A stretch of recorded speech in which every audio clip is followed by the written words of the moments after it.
Matthew 18 verses 4 to 5. Therefore, whoever takes the lowly position of this child is the greatest in the kingdom of heaven. And whoever welcomes one such child in my name welcomes me. These verses emphasize the importance of humility and welcoming others as key aspects of discipleship in the kingdom of heaven. Jesus uses the example of a child to illustrate the virtues of humility and openness.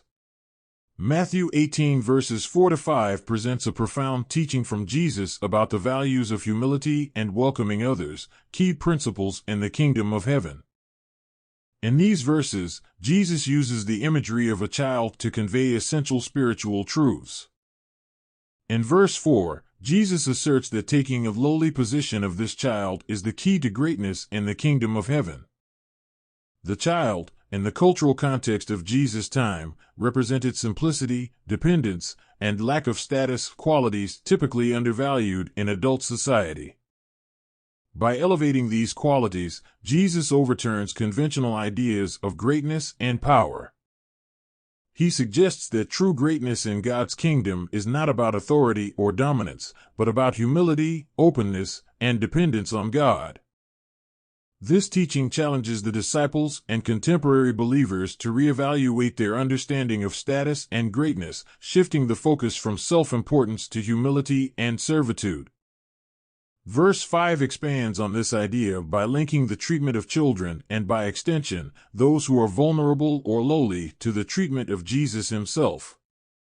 To welcome one such child in my name is to welcome Jesus, indicating that acts of kindness and acceptance towards the humble and lowly are equivalent to welcoming Christ. This teaching is a powerful reminder of the inherent value of every individual, regardless of their social status. It emphasizes that in the kingdom of heaven, how one treats the least and the lowliest is indicative of their relationship with Jesus. Collectively, these verses from Matthew 18 offer a compelling picture of Christian discipleship. They emphasize that humility, childlike simplicity, and the way one treats others, especially the least among us, are pivotal in the Christian journey.